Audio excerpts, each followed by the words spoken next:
on these Mondays or something like We're that. recording! Hello, everyone, and welcome. Now, this is a bit of a new thing here on this channel, but I hope you all enjoy it. So, a while back, I set as a reward on my Patreon that if I got enough people at a certain tier, we would be playing D&D. And, well, that number has been reached. Way! So, yes, huzzah! But anyways, so this is going to be kind of our session 0 / session 0.5. Everybody's made their characters in advance, but we are going to be discussing... But we are going to be discussing everyone's characters, introducing ourselves, and figuring out how and why we are where we are when the campaign begins.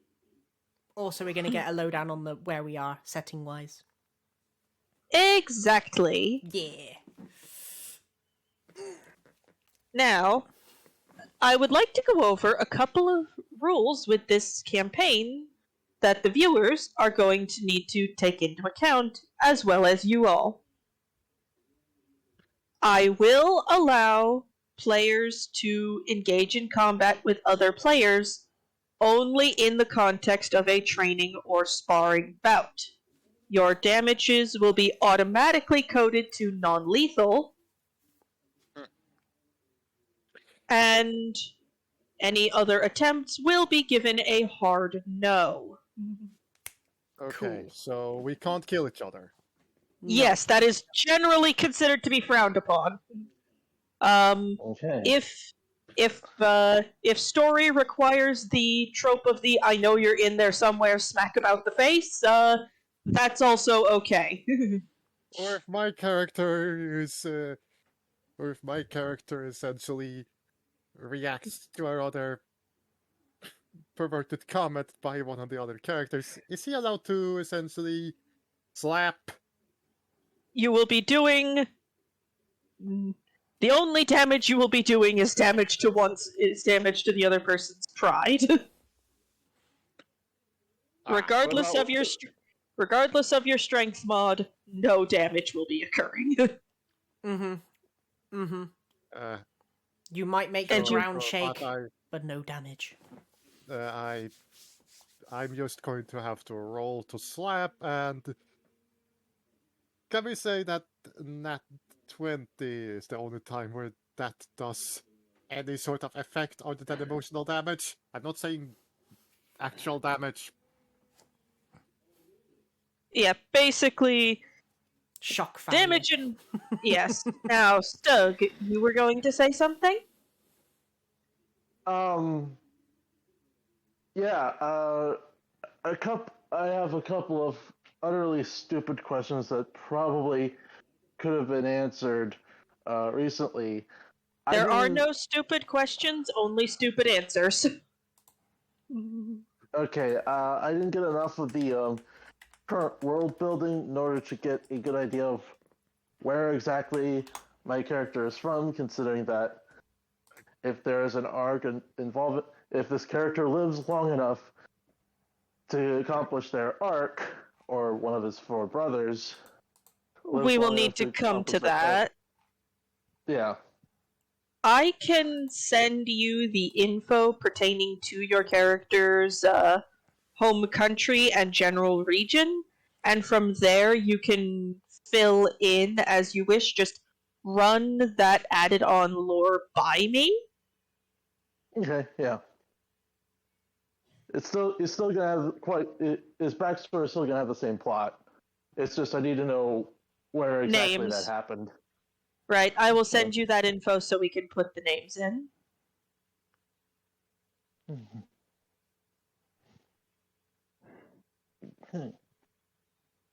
Or Mumsy answers. Yes. We also got... Stupid we also got answers or mumsy answers. That's what I was doing. Tina answers. Alright, now, for this session, we are going to be introducing ourselves from top to bottom, with the DM or myself introducing herself last. Okay. Let's run through that now. Mumsy. Hello, I am Jack, also known as British Mumsy, and I'll be playing Sarid Luminor, the female wood elf paladin who is interesting. I will talk more about what she looks like a bit later. All right. Passing on the microphone. Bronze here, or Simon. I'm going to be playing Akagi Yukikase, or Yukikase Akagi if you ask. How she introduces herself back home. She is a half-elf. Her mother was a elf, her father a human, and she is the second of 4 siblings.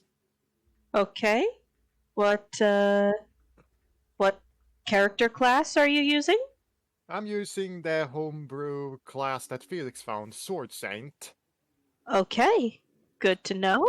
And I have a feeling I'm going to be, if you listen to any Dice Sesh, doing the so-called Eva of this campaign.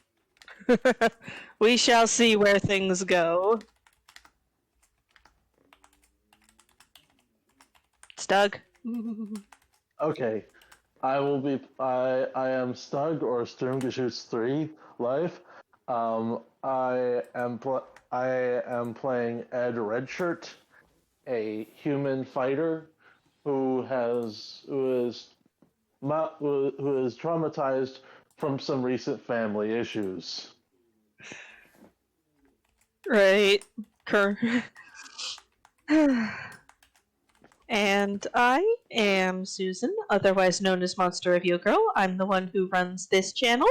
I voice Ava on the podcast Dice Sesh, which is available on All Ages of Geeks website and their Podbean, as well as Spotify, but turns out Spotify purges old episodes after like a year, so if you want to start from the beginning, use their website or Podbean.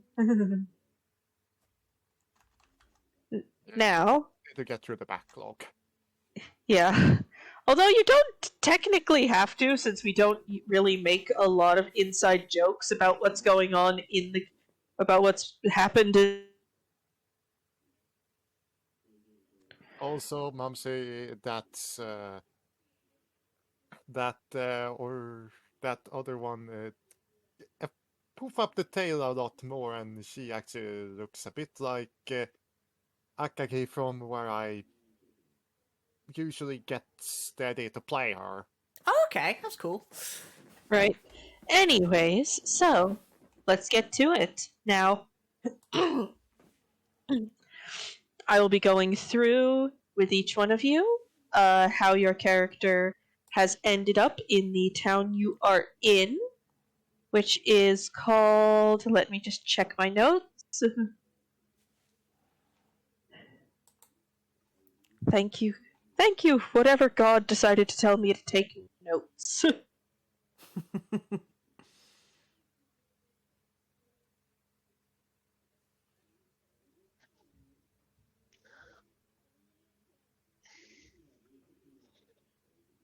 Why did I choose to keep that town name? That town name looks dumb. It was probably Sorry. just a placeholder. Oh yeah, probably. So, you all have somehow found yourselves in the slightly bustling, sorry about that.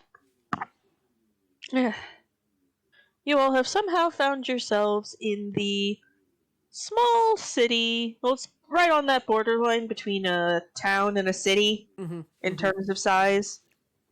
I'm going to call it a city for the sake of sanity. the bustling small city of Norvale. More specifically, its chapter of the local. It's more specifically the its local chapter of the Adventurers Guild. Name of the actual building. I will get back to that. That's just one of those things. Like I've been putting everything else together, and then it's like, and that one detail. Yeah. I've been there. What do you think of my idea for the name? I think it's quite nice. I'll most likely end up using that one. So, let's start with now with this, I'm going now if you listen closely to what I'm going over now, you can start to piece together who some of the players some of the big players in this campaign will be. So, those listening and players, please listen carefully. So, Mumsy, if I recall correctly, your character is a paladin who is part of a holy order. Yes. Yes, she is.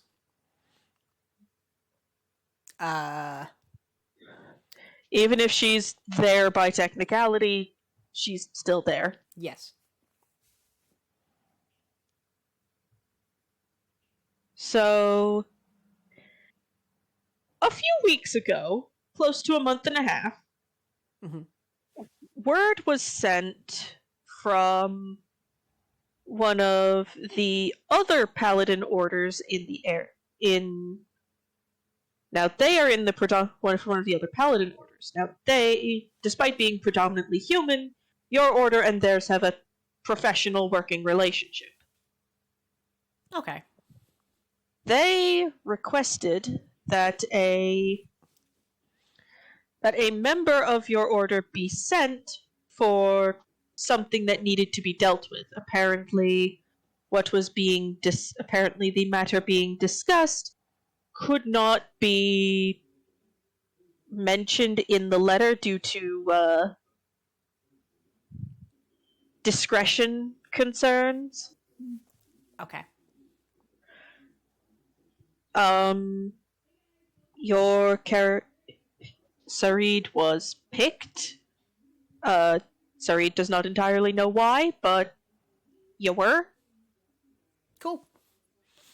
And the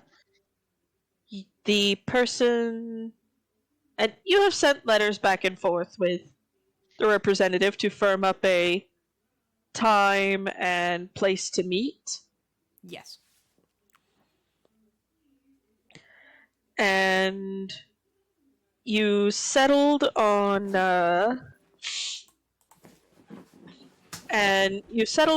meeting up at the guild hall I mentioned earlier. And that's going to be kind of where we come in on your character. Okay. Is there anything you want to discuss with me regarding your character, considering that you are level 3? Anything specific you want your character to potentially have in their possession? They probably would have something from their father, some weird sort of doodad, lucky charm sort of thing. I'd imagine something that she would much rather have on her person at all times, something just to remind her of her father. Okay. He wants to have cereal? You said Lucky Charms, and my immediate thought was to the cereal. Very clever. I don't know, some sort of stone that symbolizes Our birthstone? Not that he knows what her not that she knows what her birthstone is, due to the fact that she was adopted. So, yeah.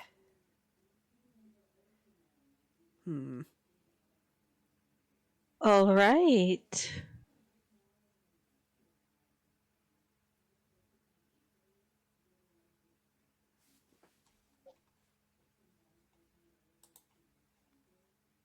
Though I will say she's wearing bronzed armor. Because basically Hey! the color got tinted because she liked it that way. And plus it stopped her from getting confused which armor was not hers. Not that it really mattered, but you know. Right. Now, Bronze. Hmm? Your character, as we've discussed previously, is from abroad. Yep.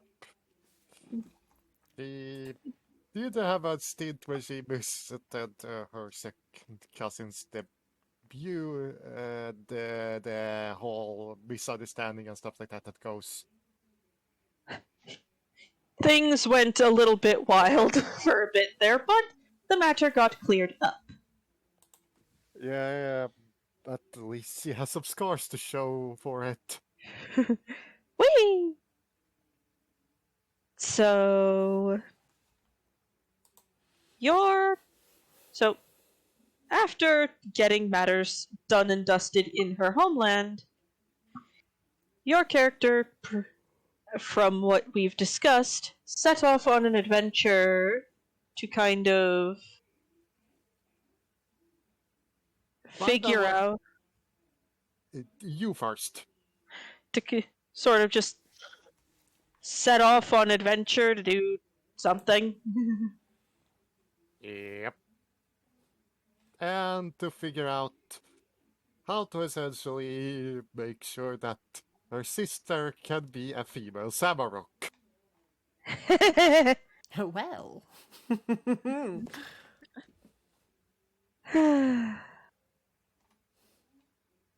All right. So, now, over the course of your wanderings, you Yeah. basically you figured out that even if you weren't a member, the Adventurers Guildhall is still a good spot to find work. Food. Yes, and food. That you yourself did not have to track down.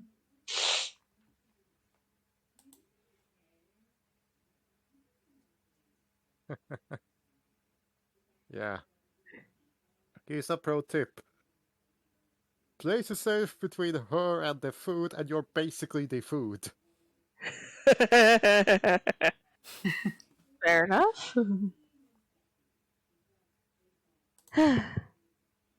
But,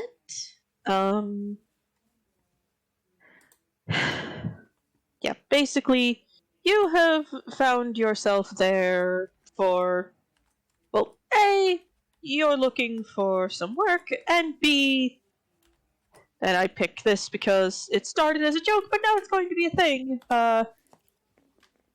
There was mention of an eating contest going that day.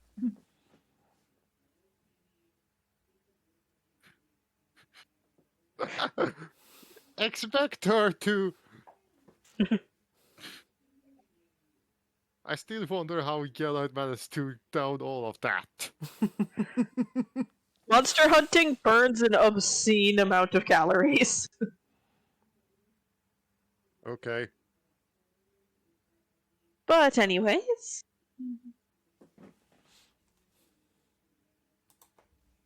So, is there anything regarding items your character has in their possession that you would like to discuss with me? Due to consumption, Holy has. Well, she did get some funds after the whole debacle. Fiasco. After the fiasco. And she's and she apologized profusely for the whole situation. Yeah. So basically, that is how your character came into possession of their starting funds. Yeah. Yeah, All she- right. Yeah, and she does have a dog-shaped necklace with Poi written on it. Stag, you know Poi? Those Neko things from the Monster Hunter games. No, Poi. The word Poi or phrase Poi. Ah, It will be explained for Yeah. later. Yeah. Yeah.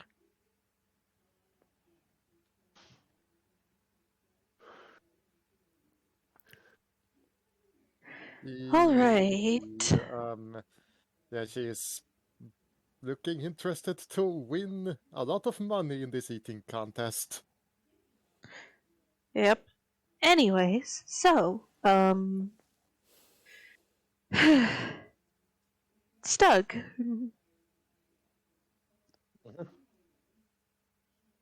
After the things that went down with your characters' backstory, you were kind of at a loss for what to do with yourself. Understandable. And somebody in passing mentioned that joining the Adventurers Guild might be a good place to start, at least in terms of rebuilding finances and getting building a reputation of your own, so you can deal with what's happened properly. Okay.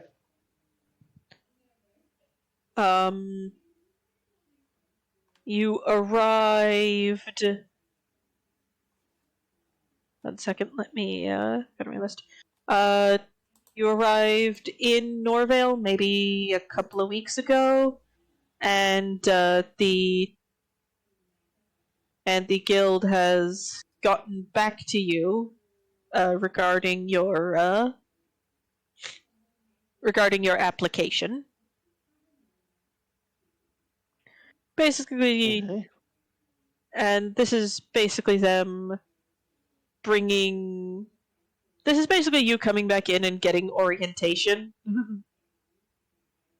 Okay. So I'm walking in, sitting down with the table across from the other two characters.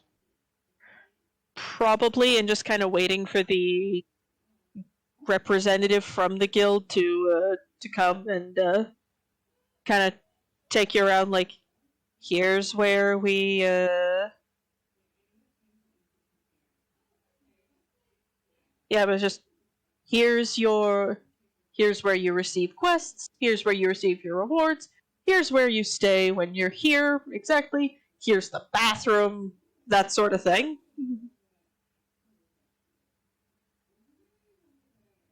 Right.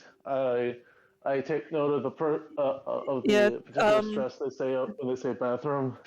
This is what's going to be occurring in the session proper. We have not fully reached that point yet. Okay. So This is now session zeros or sessions like this one are usually very brief.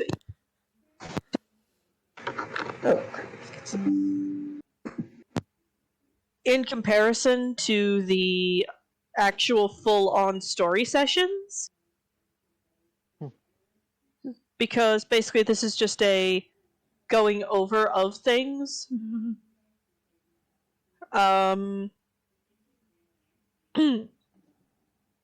I do fully intend for these episodes to last a bit longer than my usual art streams. Understandably so.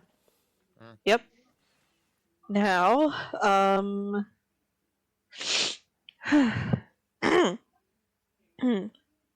now, this is something. Now, this is an idea I took from Felix when he DMs. Because you are all at level 3 and have been doing things with yourself, I would assume, Mm-hmm. I would like each one of you to go through the magic item resources available. Where exactly? I will provide a link. This is to go through the resources I am about to make available to you and pick what, and this is each one of you picking one common tier magic item. Oh, cool. Okay. Now run the item by me and explain how it came into your possession. But it is something you own. Okay. And it can Where be the hell can I find these? if you here, here we go. Let me just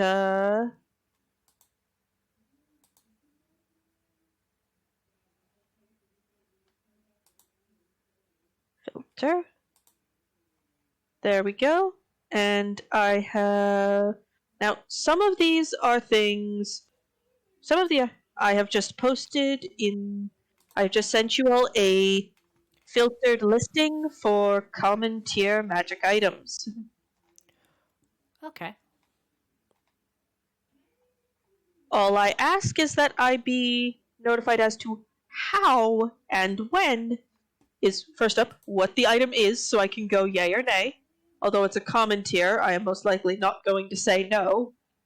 It's just what the item is, how it came into your possession, and when it came into your possession.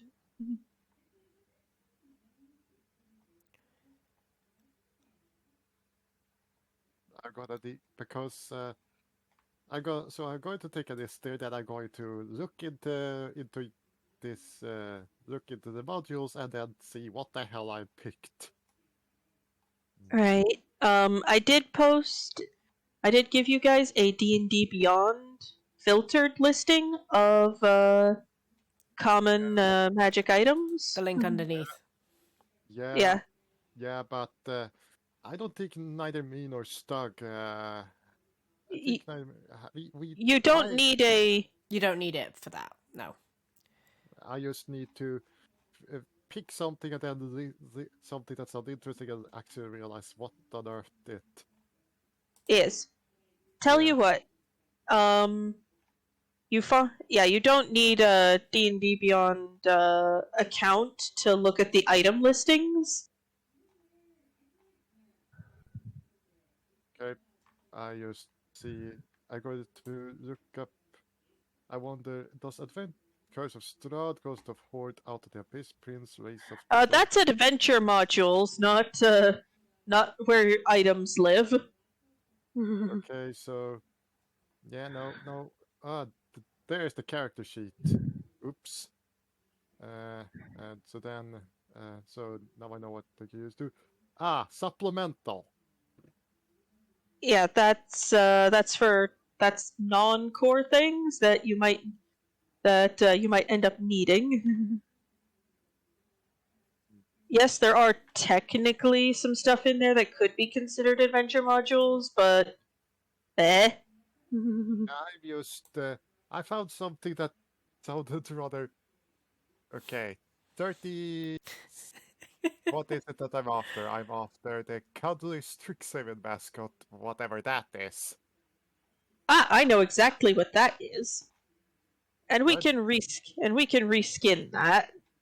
Yeah, where exactly do I? Page 38. Yeah, it's in the Strixhaven book.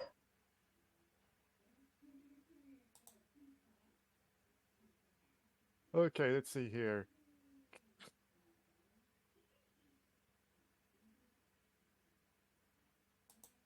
Cuddly Strixhaven mascot.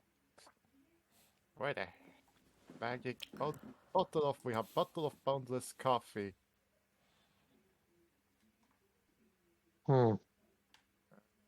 Which is, as you can say, if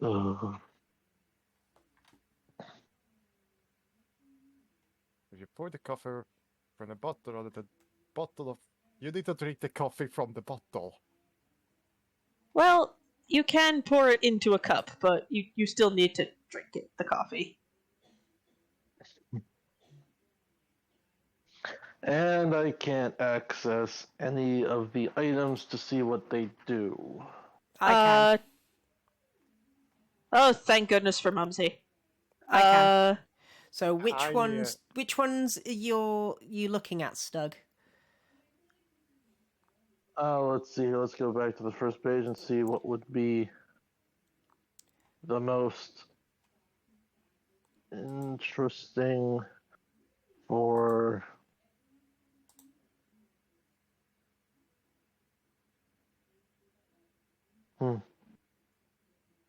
I guess it would be the Lantern of Tracking. Oh, okay. Let me find that again. I was What literally does it just on that do? page. Lantern of Tracking. Right. I can't look at that because it's an Icewind Dale thing. Shit. Give me a moment. Icewind. Lantern of Tracking. Just give me a moment. I will. I can see if I can find it on my end. Here we go. Lantern of Tracking. This hooded lantern burns for 6 hours on 1 pint of oil, shedding bright light in a 30-foot radius and dim light for an additional 30. Each lantern of tracking is designed to track down a certain type of creature, which is determined by rolling on a table once. Once determined, this creature type cannot be changed. When the lantern is within 300 feet of any creature of that type, its flame burns green. The lantern does not pinpoint the creature's exact location, however. Okay. Yeah. That's And I not. also found something. A Witherbloom primer isn't a common thing, so I don't have to worry about that. Yeah. I don't think What Mums about- needs some context for why I am thankful for that.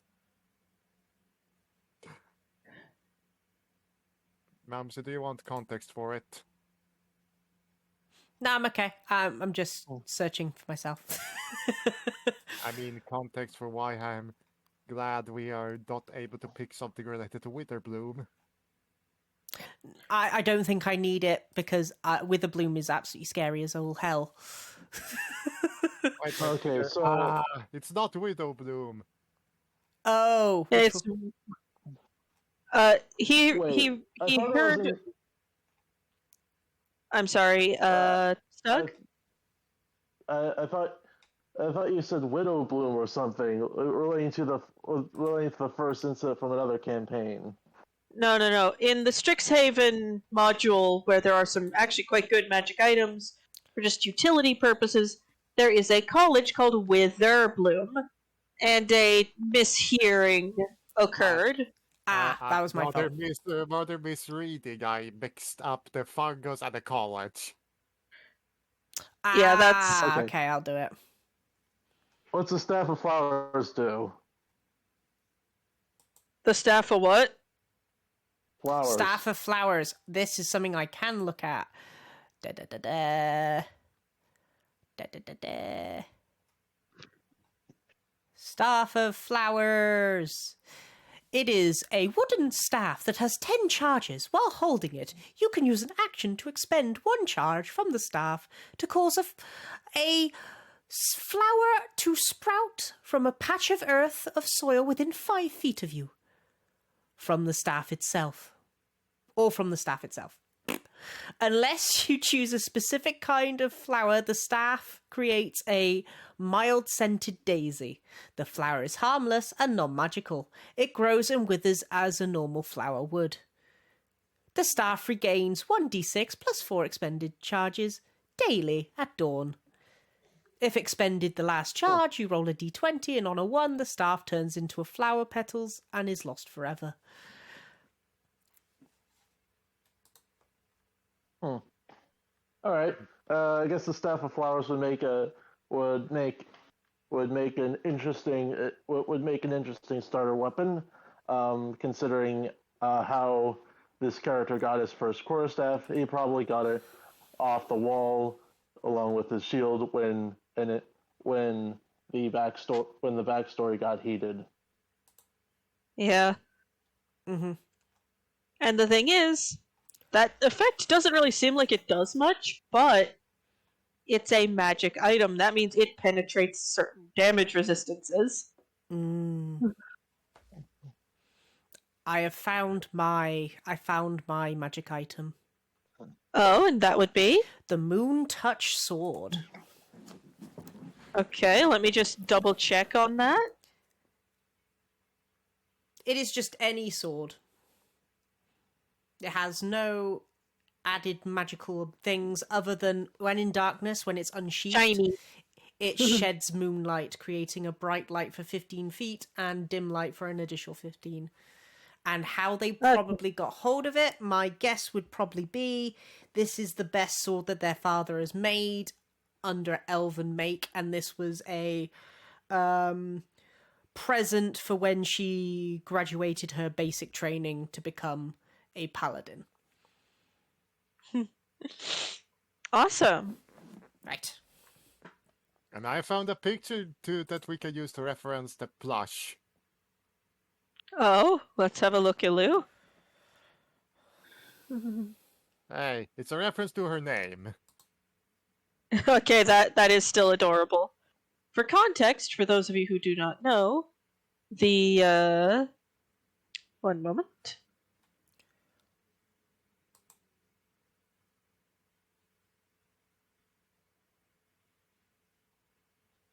Basically, this is a toy where if you have it on your person, you can give yourself advantage on fear checks. Woo! Good if we ever have to go into editing without dead. My character has phantasmophobia. Oh dear. Oh wait. We have one that's we have one that Sorry. it's okay.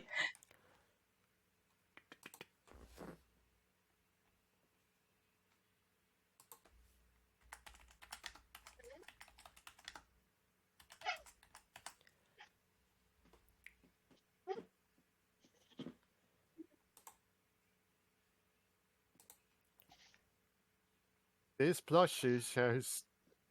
looks like a character that shares the name with my character. Yep. Just to let you guys know. Mm-hmm. Pretty sure some people figure out which plush I'm talking about. Mm. Excuse me? Okay, so I guess we've all picked... I'm just going to do a cuddly Strixhaven mascot. I'm going to... Yeah, just add the items you've picked to your inventories. Right, Moon Touched I'm going Sword. to add it in parentheses because technically because it's using that ability, but it's not exactly a Strixhaven mascot. Yeah, it uses the stat block of the Strixhaven plushie, but it does not look like a Strixhaven plushie. Do I want... which type of sword do I want? Great sword, long sword, scimitar, short sword. What do your character use? She uses a morning star. That is Why did you pick a sword then? the Moon Touch sword because it kind of fits with what her father does. And he'd probably be very confused as to why someone who was basically helping him make weapons choose a Morning Star of all things. And he's just like, I'm getting you a sword. The number of times this woman has probably concussed herself on that Morning Star. Yes, that is the reason why he worries about her safety. And the continued integrity of her skull. Yes. Hey, I have a Strixhaven pendant that basically works like cat's bioluminescence, but yeah, no, I'm not picking that. Yeah. Would it be bad if it was a great sword, though? I think I like the idea of her holding a gigantic fucking great sword. Just Is your character's class proficient in it? martial weapons and simple weapons, yes. Since you can use it, far be it from me to stop you. Yes. Morning Star. I'm gonna check up what on earth a Morning Star. I'd Yeah. rather. It's a spiky knob on a stick. Essentially, yes. That's a Helm Crusher. Yes. That is a helm crusher. Morning Star. Venus. Sirius. Weapon. Yeah. Transportation. Morning. Right. Morning Star. The is for Just you leave as it then. FS. was probably the cleaner. Star Ferry. The oceans. The Love you. Sonic, Sorry, my wife Here, came. My wife decided to Morning tell me that. Star. Oh, sorry. here, Simon. Let I've me help seen it. you.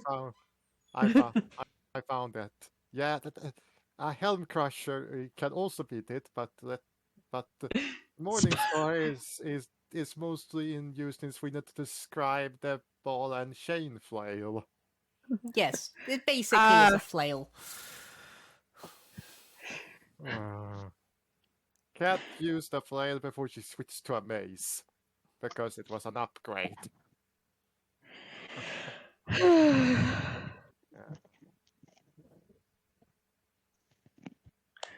All right. So we've gotten everyone's characters introduced, discussed, figured out how they're all going to be in the same place at the same time. And we have some initial items discussed. Okay Yes. then. Ugh. What else do we need to discuss? Well, But we need to do descriptions on our characters. Or we're gonna- yes. Yeah. If I'm going to leave that up to player discretion. If you would rather describe your character in the first episode, the first proper episode, that's fine. If you would rather describe them now, that's also fine. I will probably wait. Yeah, well, I'm going to go with the. Yeah, I'm also going to wait. Side by the way as well. Okay. Okay. Ow. So, since I honestly can't think of anything else to do right now, and since I have some adulting phone calls I need to make, thank you all very much for joining us. This episode may be a bit short, but trust me, after this, we're really gonna get focused on the story and get this show on the road. Thank you all very much for listening, and I hope to see you all again soon. Bye for now. Toodles! Say bye, guys. Bye, guys. Hello everyone, and welcome to making it to the end of this video. Thank you so much. this type of video and the rest of the videos on my channel would not be possible without the wonderful support of my patrons. And we've got some new ones, so yay! New intro! Ooh, well, new outro. Whatever. We have at our new $100 Lilim tier, Cataclysmus Wind. At the $50 Momono tier, we have Eobard Thawne, Simon Bangston, the Reptile, and the Reptile King. At our $10 Momono Researcher tier, we have Isaac Kiffer and Jack Pullham. And at the $5 Incubi tier, we have JK. And hopefully we will have more patrons to come. Also, thank you very much to our sponsors, Dead Tree Studios. Dead Tree Studios has generously agreed to sponsor us in return for promotion of their new tabletop game, Dames of Astoria, coming out this August.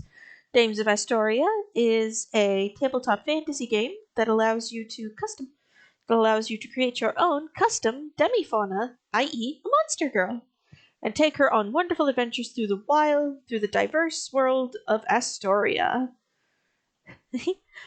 When we get enough patrons at the $100 Lilim tier, I will be doing a promotional playthrough campaign for this system.